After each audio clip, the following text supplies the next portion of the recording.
روى الترمذي في سننه من حديث ابن عباس رضي الله عنهما أن أبا بكر الصديق رضي الله عنه قال للنبي صلى الله عليه وآله وسلم: يا رسول الله قد شبت. قال: شيبتني هود والواقعة والمرسلات وعما يتساءلون وإذا الشمس كورت. والجامع لهذه الصور أن في كل واحدة منها ذكر لأهوال يوم القيامة وذكر لما حل بالأمم السالفة من العقاب والعذاب حين كذبوا الله سبحانه وتعالى. وهود فيها قول الله سبحانه وتعالى: فاستقم كما أمرت. فحين نزلت عليه هذه الآية اجتهد النبي صلى الله عليه وآله وسلم في طاعة ربه اجتهادا عظيما حتى ظهر عليه أثر التعب كما يظهر على الكبير، وما كبر بعد النبي صلى الله عليه وآله وسلم ولم يتقدم في السن بعد. لأن قوله يا رسول الله شبت لا يعني أن شعره اشتعل شيبا، لأنه صلى الله عليه وآله وسلم لم يشب من شعره إلا حوالي 14 شعرة فقط كما ذكر أنس رضي الله عنه. ولكن المقصود ظهرت عليك علامات التعب من الكبر كما تظهر على الإنسان الكبير. وأنت تلاحظ في الدنيا إذا الشخص أجهد نفسه بالتعب وعمل كثيرا يصبح شاحب الوجه، عيناه تدخلان ويصبح عينه غائرة داخلة وتظهر عليه علامات التعب. يجده شخص الآخر يقول: ما بالك كبرت تعبت؟ لأنه بذل جهد.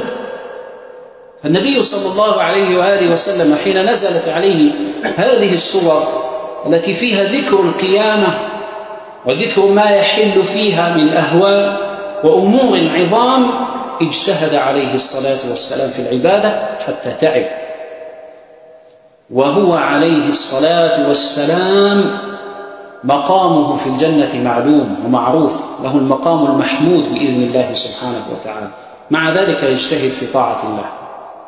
فمسألة الاستقامة مسألة عظيمة، ليس الأمر هينا كما يحسب الناس أو كما يدعي الناس، لأن الدنيا أنستهم الآخرة، والاشتغال بالدنيا وانفتاح الدنيا على الناس ألهاهم عن ذكر الله وألهانا عن الآخرة، حتى نسينا ما يحدث في الآخرة من أهوال. شوف مثلا، نعطيكم مثالا فقط فيما رواه البزار في مسنده بسند صححه الشيخ الألباني عليه رحمة الله في السلسلة الصحيحة أنه قال: لو كان في هذا المسجد 100,000 نفس وفيه رجل من أهل النار فتنفس فأصابهم نفسه لاحترق المسجد ومن فيه. تخيل مسجد فيه 100,000 شخص، لاحترق المسجد بمن فيه، فما بالك بنار الله سبحانه وتعالى.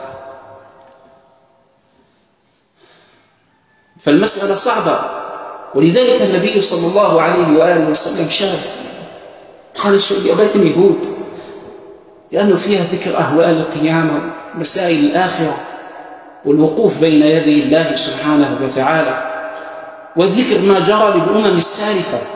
ولذلك مقام الاستقامة من أصعب المقامات، ولا يستطيع أحد أن يوفيه مكانته، حتى خفف عنا النبي صلى الله عليه وآله وسلم وقال: سددوا وقاربوا، لأن المسألة أصعب مما يتصور الناس، أصعب مما يتخيله الناس الذين نسوا الآخرة وجروا وراء الدنيا.